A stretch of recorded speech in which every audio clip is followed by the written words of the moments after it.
Let's do this. The Cult of Hockey podcast by the faithful and for the faithful. I'm David Staples of the Edmonton Journal, and I'm here today with Bruce McCurdy. Hey, Bruce. Hey, David, how are you doing today? I am pretty hot. I have this little fan here. Uh-huh. Yeah, but we don't have air conditioning in this house. It's an older house. So, you don't usually need it more than about 5 to 10 days of the year. But on those days, you really need it. Yeah, we're fortunate enough to have it here and I value it today. We'll probably retreat to the basement where it's cool. Bruce, you've been away on vacation, hence our lack of podcasts, although we usually just do about one a week in the summer, if that. But anyway, we're back, and there is a little bit of news today. We will talk about three things in particular. The Oilers traded former first-round draft pick Xavier Bourgault for a high second-round draft pick who's about the same age, Robbie Jarventie. We will talk about the Oilers GM search, and we'll start with what I think is the biggest news, and this is Jim Matheson's scoop today, where he suggests with strong probability that Paul Coffey will be back as an Edmonton Oilers assistant coach. Bruce, what's your take on that? I'm mildly surprised, but happy enough to hear it, David. Thought he did a bang-up job last year under unexpected circumstances, to say the least. He got hired in November when the Oilers crashed and burned out of the gate. And he kind of came in as an unknown quantity as an NHL coach. And pretty much delivered the goods. Oilers' defensive record got better. Their defensive play, defensive performance got better by eye and by number. And the team certainly turned things around and cruised into the playoffs and almost all the way through them. I remember when he was hired, there was a ton of criticism of the decision online, the old Oilers old boy club hiring a guy without NHL experience.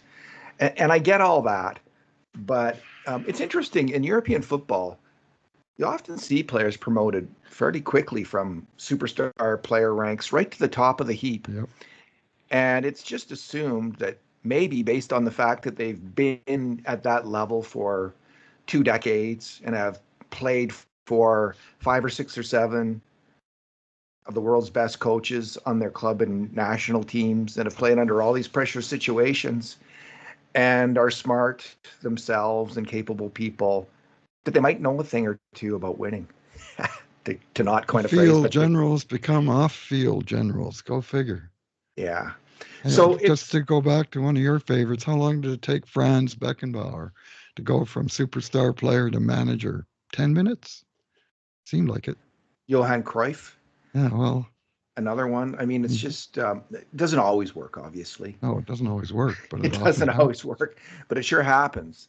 And it often does work, too. And isn't even the guy, Pepe Guardiola, who's I think viewed as one of the best coaches in the world, if not the best, he was a star player with Barcelona. Yes, he was. Now, sometimes they work their way up before they get the big job, but it's not like he had the big job. He was an assistant coach, handling the defenseman of the Edmonton Oilers, and he had been a development coach with the Oilers, and he'd also been a coach for many years in minor hockey, fairly high levels, the highest levels of minor hockey, like AAA in Toronto with teenage boys, where the competition is extremely fierce and people are as crazy as anywhere about hockey.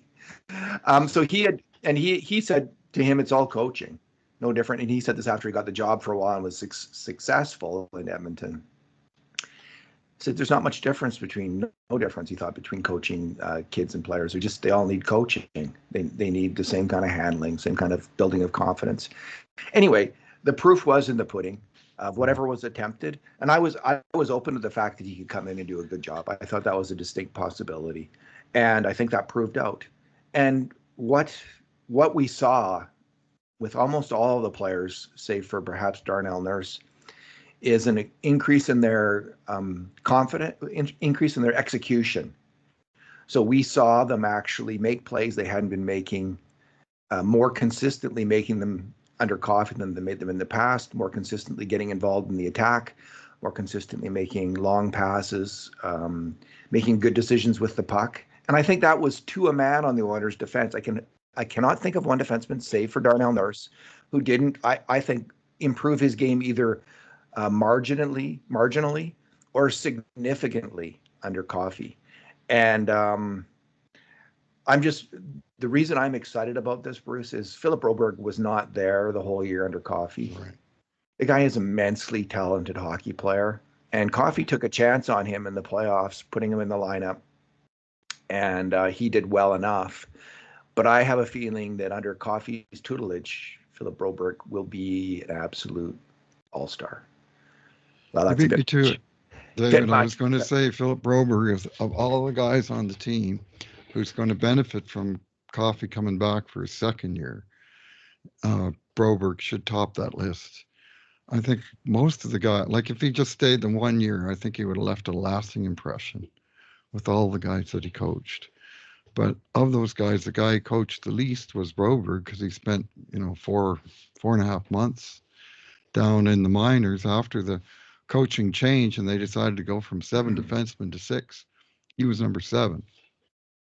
And he hung around and played a couple of games on the margins. And then, according to Maddie's story, Coffey himself approached Broberg and said, "You're our number 7, and I can't get you in the lineup. I think it's better for you to go down." And I guess, those are hard words for a young guy to hear. But Broberg, I don't know how much choice he had, but he took the advice and he went down and he played just tons of minutes down there, apparently.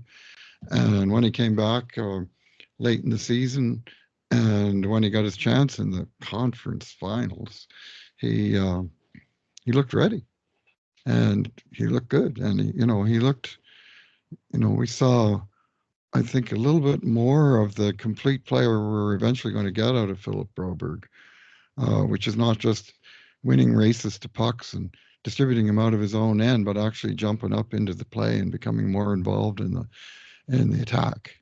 And that's going to be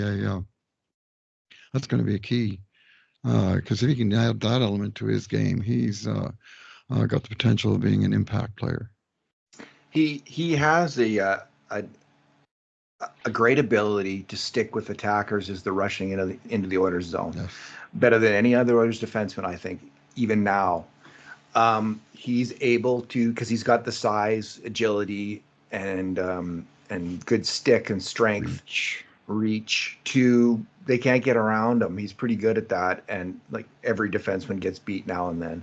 Mm-hmm. But he is on them, and it's a rare quality, and it's a quality that you actually see in the very best defensive defensemen, and these defensemen are not even often physical players. Nicholas Lidstrom wasn't a physical player. He hardly hit anyone ever. And Vlasic is not a physical player. Cale Makar is not a physical player. But these guys can play defense because you can't get around them. What's his name? Slavin. Jacob Slavin, yeah. Carolina, same deal.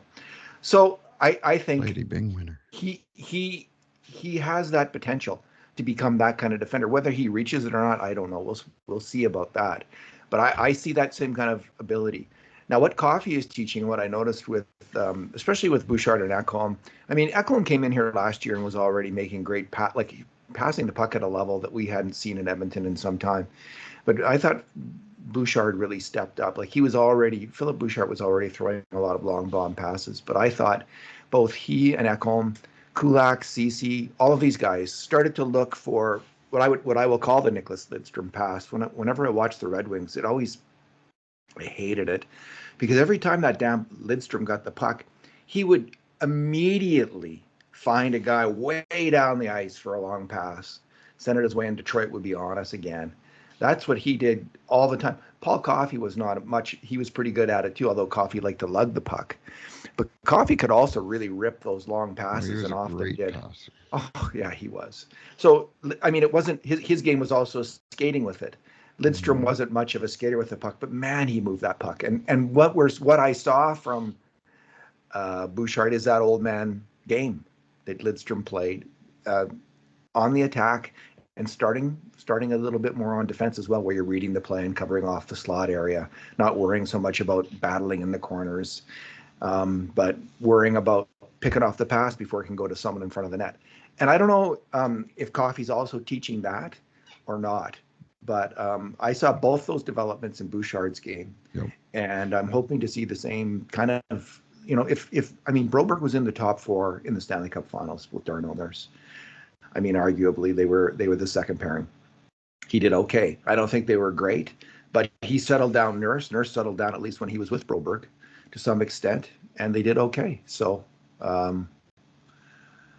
like this move a lot, and I wasn't expecting it either, Bruce. I thought he might retire.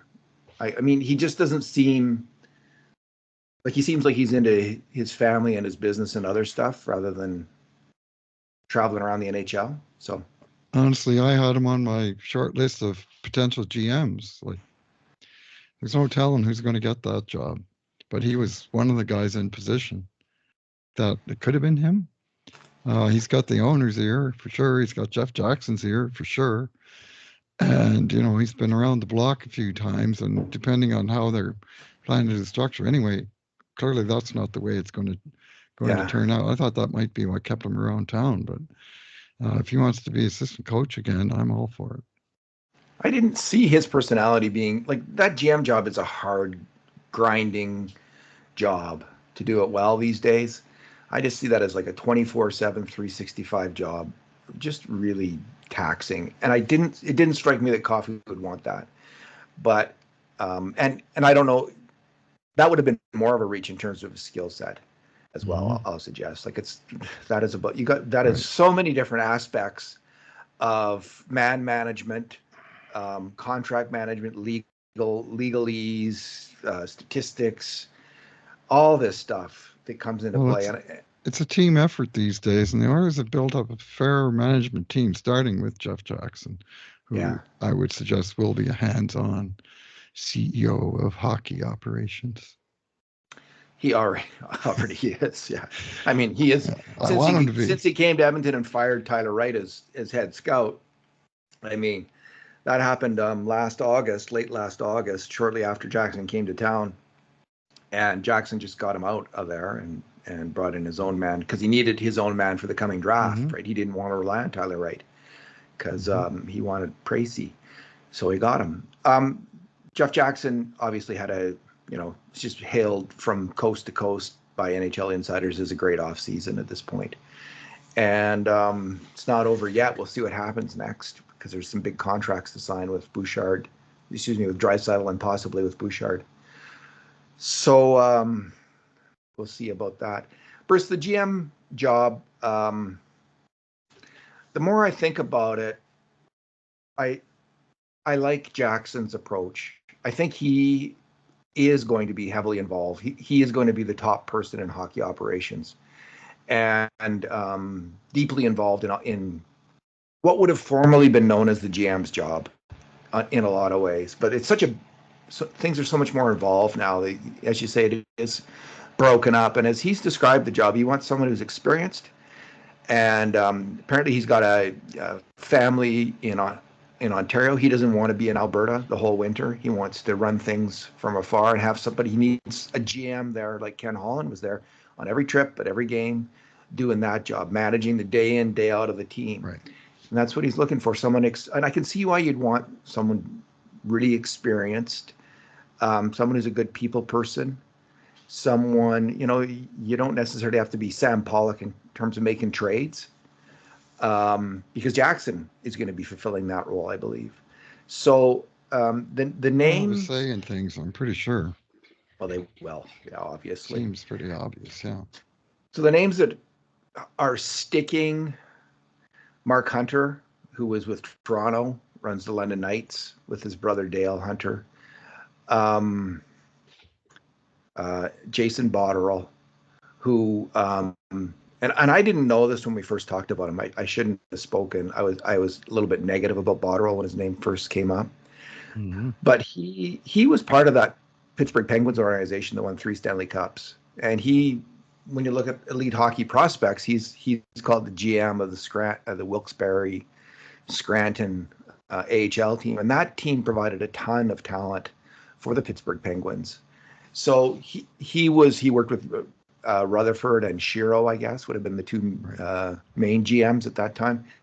Anyway, that is excellent experience. He didn't do well in Buffalo, but who's done well in Buffalo? And Seattle's yet to really take off, but he's not running the show in Seattle. He's with Ron Francis. So he wasn't in Pittsburgh either, but he kind of had the Keith Gretzky role in that organization. Yeah, was he in Pittsburgh, or how close is Scranton to Pittsburgh? Wilkes-Barre, Scranton. I think it's in Pennsylvania, so it's pretty close. So I don't know if he was in Wilkes-Barre or if he was in Pittsburgh. I don't even know. He was associate GM under Rutherford. So anyway, he was deeply involved in the success in Pittsburgh, one way or another. And he sounds like he might be a reasonable choice. Like I know some people, they want the GM to be the next Sam Pollock, legendary GM of the Montreal Canadiens, or the next Glenn Sather, legendary GM of the Edmonton Oilers, or the next who's the GM that everybody loves right now. There's always some guy that everybody loves, but the Oilers kind of have it already in Jackson. And I don't think he gives up his role. He's running the show.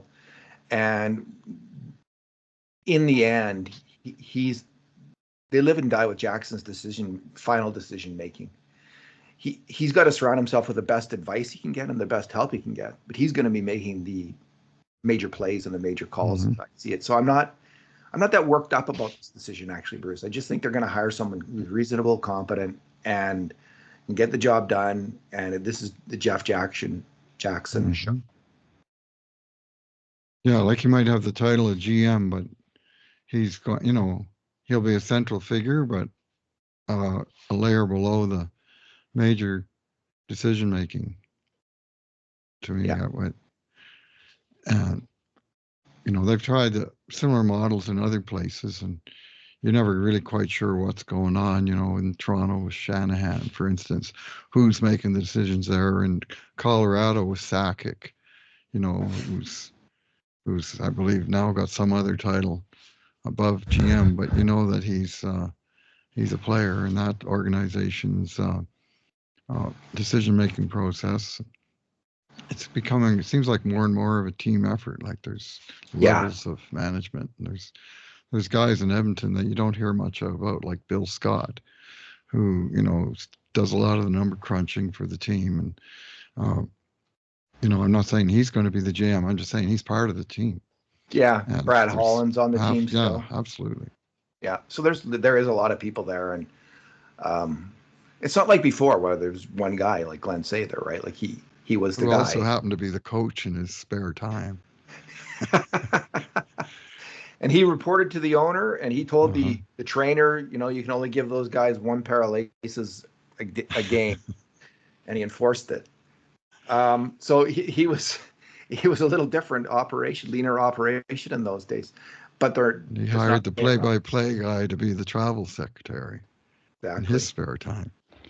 Yeah, and they flew commercial too. They didn't have their own plane, man. It seemed to work. It did work. Of course, everyone was in the same boat pretty much. I don't know if any NHL team had a private jet at that. Too many GM coaches, though. Even then, they were becoming scarce. And he had moved on by 1990 Stanley Cup, of course, when John Muckler led that memorable effort. So yeah, that's my feeling. I mean, Botterill's been named. There's Hunter. I don't know. Like I just see those two guys being mentioned repeatedly. There's Stan Bowman, who I wrote a piece on last week. Long piece. Yeah, and I don't want to get into it because I think if you want to, if we wanted to talk about the Stan Bowman situation, if he gets hired, we'll do so. Right. We could devote a podcast to it. It's a PR decision above and beyond anything else, and the team and other teams may just decide not worth it. Yeah. if you want to know about the Stan Bowman situation, you can either read the report, which is about 80 pages long. I did a kind of a précis of the report at the Cult of Hockey, which is about 5,000 words, and it includes a section at the end where Sheldon Kennedy, who was sexually abused by his coach in junior hockey, Graham James. Graham James was convicted. Came out and spoke out in favor of Stan Bowman for the work that Bowman did, and I will say that in terms of my own assessment of Bowman, the report informed it, but Kennedy's opinion had a big impact. And, he's just spoke about how Bowman lent his credibility, his time, and he helped write the curriculum for Kennedy's program on dealing with sexual abuse. So that was really interesting to me, and I put a lot of weight in what Kennedy had to say.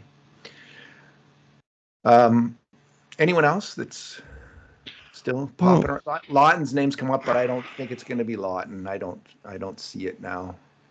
Here's the thing. Since Jeff Jackson has been in charge of this thing, how many moves that the Oilers have made have been predicted in advance that they were going to make them? Right? Well, we didn't know about Pracey. Re-signing. Yeah, we didn't know about Pracey. We didn't know about Coffey. Knobloch was a pipe dream of Bob Stauffer, near as I could tell. It was a great call by Bob, and he tagged him years ago, but you didn't really see that coming. Or going out and hiring a coach from the AHL, another organization, in November. The various pieces that they've added along the way have basically dropped in out of surprise, like this guy Larson, Callie Larson. Apparently, he's got all kinds of solid reports on what a good hire he was. I mean, he was a new name to me, frankly. And there just haven't been leaks, right? I mean, think about it. When Ken Holland took over the team, one of the early leaks was that he really liked Philip Broberg, and he might be drafting Philip Broberg, even though Philip Broberg was ranked 16 to 25 in the draft, and the Oilers were number 8. But boy, that name just kept popping up in the what might Oilers draft Philip Broberg, and lo and behold, on draft day, they drafted Philip Broberg. Well, Jeff Jackson's first draft day, the Oilers didn't even have a pick, and they were just sitting like, I don't think the name Oilers even came up during this 4-hour draft broadcast until 32 pick comes up. And all of a sudden, here are the Oilers making a trade for a guy and picking some guy right off the board that none of us had ever really heard of either. Unless you watched the Memorial Cup, you might have, got a glimpse of the guy, but he wasn't exactly on the radar. And that seems to be Jackson's MO, is that when he does something, it's not telegraphed at all. So it could be somebody right out of left field that nobody's mentioned yet. Yeah, and he's got this wide experience in hockey now. He's been at this for 25, 30 years. And he dealt as an agent with all of these managers and teams, and he knows them, and he knows what the players think of them. And he heard the inside story from players for years. Yep. There are stories about dealing with his people. He would know. He dealt with all the GMs. Dozens of dealings that, let's say, Botterill, for instance, or Bowman, or Hunter, and these people had with players. He's heard about them. He knows them. So. Well, he negotiated with a numerous GM on behalf of his players. Like he would have had face-to-face with many of these dudes. Dealt with problems as they came up with teams, right? Like that's what agents do. Like they're always troubleshooting and advocating and working with the teams and working with players. And so in Jackson, I trust Bruce, like really, like I do want to say Ken Holland had one good secret move. That Ekholm trade was out of nowhere. And like everyone here, remember all those people who have been pushing for Jacob Chychrun?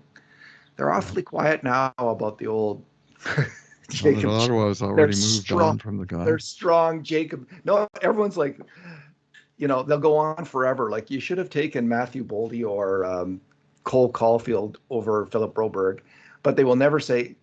On the other hand, I did get it wrong about Jacob Chychrun. Anyway, just a thought. Some do. My friend Wood Guy, he takes ownership of his past comments, good and bad, but he's in the minority, I think. Yeah. Many of us prefer to remember the ones that we got right and kind of let the other ones slide by. Yeah. I was horrified a few years ago. I went back and I looked, and there had been a rumor at one point about trading Oscar Klefbom for Brent Seabrook. And it was about 2015. And I was amenable to that. I was like, I wasn't pushing for it, but I was open to it. And I was also open. I was open to Bouchard for Carlson. I wasn't one of the main, like some people were pushing that. They wanted to see Bouchard for Carlson. I was open to it, though, I admit it. So thank God I'm not the GM. Anyway, Bruce, there was a trade, and two players that I have hardly seen play. So I can't really say. Xavier Bourgault was traded for Robbie Jarventie of the Buffalo Sabres organization. They're both just about the same age. They both have 1 year left on their entry-level contracts. They're both forwards. Jarventie is a bigger player and at about the same age, although a year ahead of him in terms of hockey seasons played at the highest level, kind of. Not really, I don't know. Anyway, Jarventie had a better season than Bourgault had. Bruce, it was, to me, the one thing that was troubling with Bourgault is he strikes me as the kind of player who's top six or bust, who wasn't developing towards being a third line checking player or a fourth line checking player. But his second season in the AHL, I mean, you can go to the AHL for a year, tear it up, and become a top 50 scorer in the NHL. There's 10 or 15 guys who did that, who went to the AHL and are now in the top 50 NHL scorers. So going to the NHL isn't a death knell, and it's not like, doesn't mean you're never going to be a top scorer in the NHL. But if you don't do that in the first year in the AHL, that number probably drops from like 15 out of 50 to maybe 1 in 50. Like guys who have two kind of iffy years at the AHL level.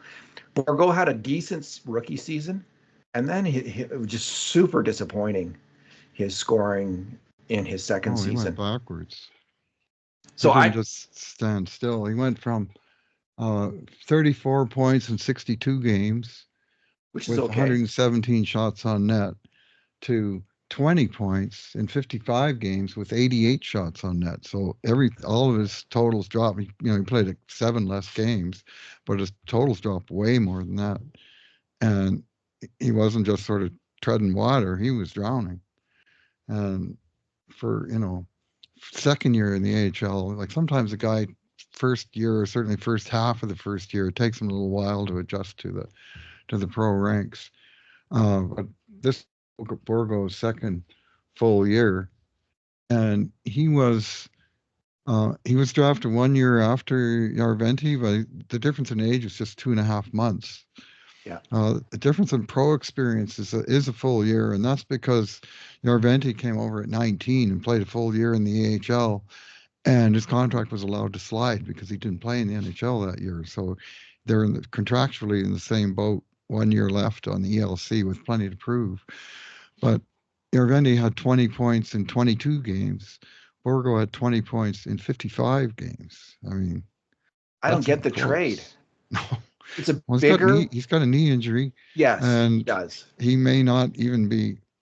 I'm not sure that he's going to even be ready for training camp. Like, it sounded like it was a bad injury and ended his season in January, and that may be the question mark. But he's bigger, and he's progressing better when he's healthy than Bourgault was, and it was, frankly, a change of scenery trade for both guys. But I'm not disappointed from Edmonton's perspective in terms of how they did out of that deal.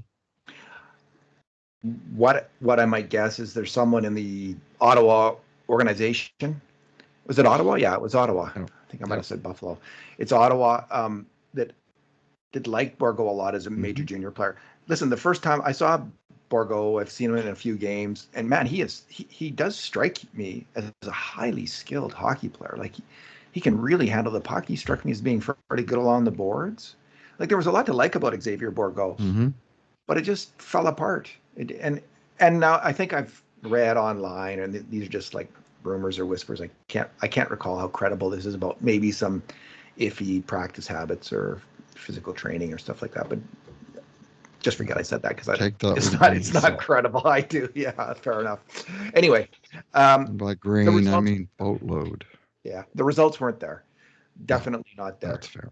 And so we don't know about this new guy, but to me, this looks like another really good trade. It's probably neither player is probably going to have a huge NHL career if we go by the odds, but they still have a chance, both of them. But Jarventie's definitely got what seems to be obviously a better chance. Same age, way more point production, bigger player, seemingly a grittier game from what I hear too. So. The other part of the trade too that hasn't gotten much mention is Oilers' former fourth-round pick Jake Chason traded to Ottawa for a future fourth-round pick in 2025, which was a year where the Oilers were significantly shy on draft picks. Well, they fleshed out their coterie of draft choices for next year a little bit in the process, and Jake Chason, was developing like he looks more like an ECHLer. Yeah, and certainly like a minor league player with, I would say, not a strong chance of an NHL future at this point. I know they basically got a do-over on that fourth-round pick. So I think they won that part of the trade. Jeff Jackson, the GM whisperer, he seems to know what to say to these guys to get a good deal, Bruce, and to the other agents. And he seems to be a master persuader. He really does. Just again and again and again. Every little move we see, he gets the significant apparent, and these are apparent edges, but the significant apparent advantage or edge in the deal that really helps the team. And this isn't something that we saw necessarily under Holland on most deals, but I've seen it on some. Under Chiarelli always seemed like he overpaid a bit.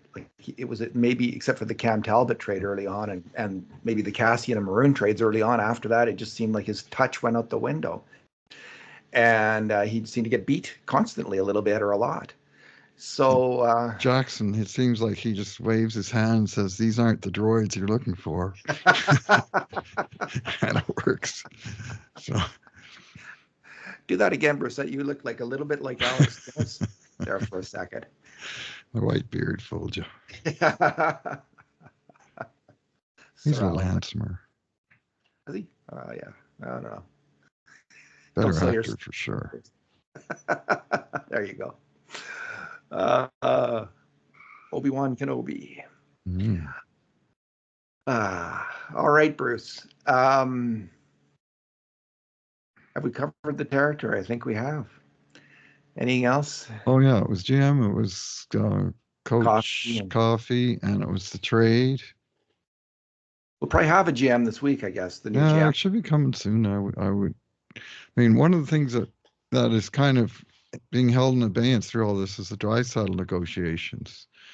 And Jackson, to his credit, he was upfront about this. He said, we're not going to start those negotiations until the new GM is in place. We had to be fair to Leon's camp. He needs to know who he's going to be dealing with over the next few years. So it's GM first, contract negotiations second. We got the whole summer to do it. But I'm getting to the point where I'm thinking now we're into the last week of July, that the first half of the summer is disappearing fast, and maybe you want to get the first half of those two things done. Get a GM in place and begin those negotiations, because that is going to be a crucial step. So, Bruce, how are you celebrating the McDavid wedding this weekend? That's celebrating would be a strong word. I very much remember the wedding at the exact same point of his career and his life that Wayne Gretzky married Janet Jackson in July of 1988, when he was 27 years and 6 months old after 9 NHL seasons. And we know what happened next. And that was it for Wayne and Edmonton. So I think their histories completely diverge at this point. Whether it's before or after the wedding, you can decide that part. But I don't think that they will remain in parallel any longer after after this month. But it's just kind of strange that it's the exact same point.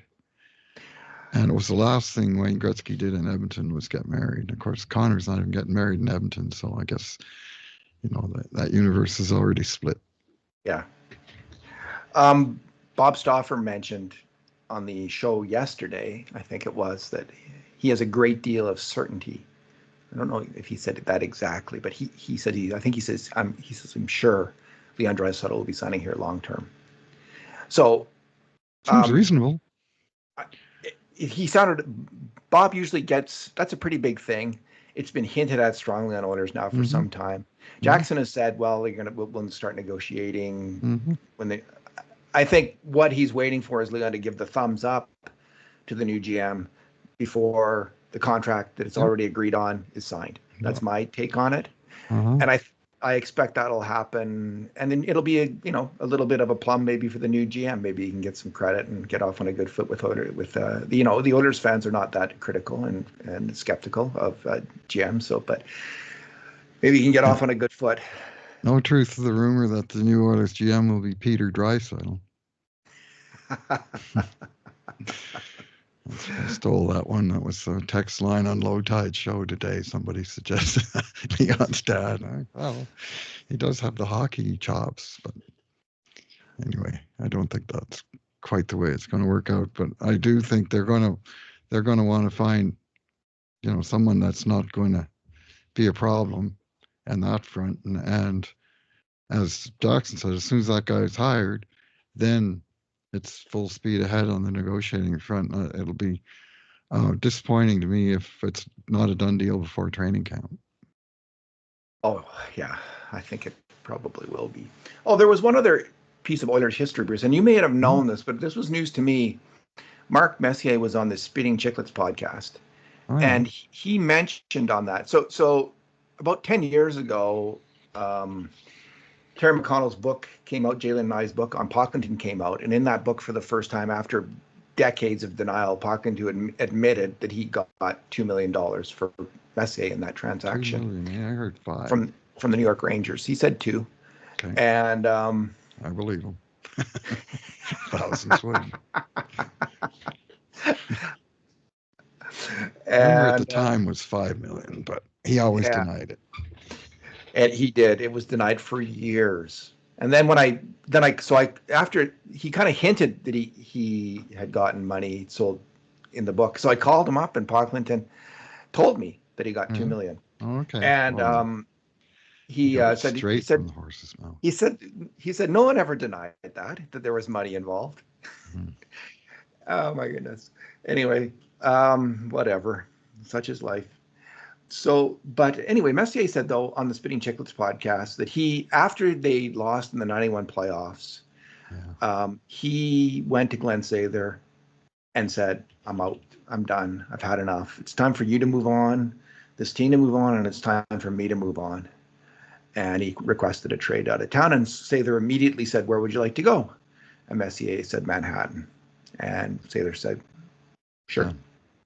And so that's what happened. And we certainly didn't know. We knew at the time that there was contract negotiations. They were reported to be at an impasse.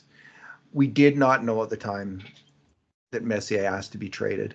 And I think it would have been hard for Oiler fans to take that news that someone wanted out, another star wanted out. But it makes, in like looking back on it now, it makes perfect sense. As Messier explained it, Gretzky's gone, Coffey's gone, Curry's gone, Grant Fuhr's gone by then. And it was time to go. It was time to move on and do something else. He needed a new challenge. And so that, I just thought that was interesting, that and it made a whole heck of a lot of sense. I think if Gretzky had stayed, that team may have stayed together.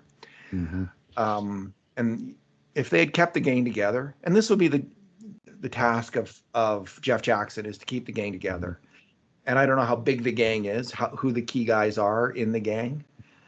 Reportedly, they're kind of like Nurse, McDavid, and Draisaitl as the three key guys in the gang. But I might now include like Hyman and Hopkins. Who knows? Ekholm. Like you get the sense now. This is a very tight group of people who went through quite extraordinary season of excuse me, lows and highs, and came through it and almost won the cup, came within a game of winning the cup. And it sounds like it was quite the cauldron, and boiled up a very tight group of individuals. So I think there's a chance, a decent chance, that for the next, let's say, 4, 5, 6 years, this core group stays together in Edmonton. I'm far more confident of that now than I've been ever before. I always, as an Oilers fan, you're expecting the other foot to drop, other shoe to drop. But it hasn't, and it might not. So that's good news. I'm glad. Yeah, well, Messier, he was traded on October 4th, right on the eve of the season of 91, 92. Yeah. And Anderson and Fuhrer had been traded earlier in training camp to Toronto. Oh, yeah. And Yari Curry, who'd gone to Italy, of all places, for a season after his contract expired, he got traded in May of 1991. And it was clear that the old gang was, already gone to the 4 wins. And so it was a reasonable decision for Messier, who, after all, gave 12 prime years of his career and his life to the Edmonton Oilers, and remarkably would go on to another 13 years of NHL hockey before finally retiring. But I think my favorite Mark Messier story, of which there are many, is the time from the Heritage Classic when they had the old timers game for the first Heritage Classic, and Messier was still playing in the NHL, and under no ordinary circumstances would his team release him to go and play in some game for wearing some other team's logo. But somehow the schedule got drawn up that the Rangers had that Saturday and Sunday off. I'm not sure if someone was in the league somewhere that kind of set it up favorably. And he just said, "I'm playing." And John Ziegler and owner of Rangers and everybody else, too bad. I'm part of that group, and I owe it to them to be there. And if you don't like it, too bad. I'm going. And nobody stood in his way. Nobody put up any injunctions or any of that kind of stuff. He went, he played, he didn't get hurt, and he went back and played next game for the Rangers. So it was an old timers game with a real active NHLer playing in between NHL games. It's a very unusual circumstance, but that game would not have been complete without Mark Messier. He was a central player of that team. My favorite Messier memory is from the '87 Canada Cup, and again, it's an off-ice story, and I can't remember if it's a 3-game final against the old Soviet Union, and it probably was the most exciting hockey I've ever seen in my life. That series, those 3 games.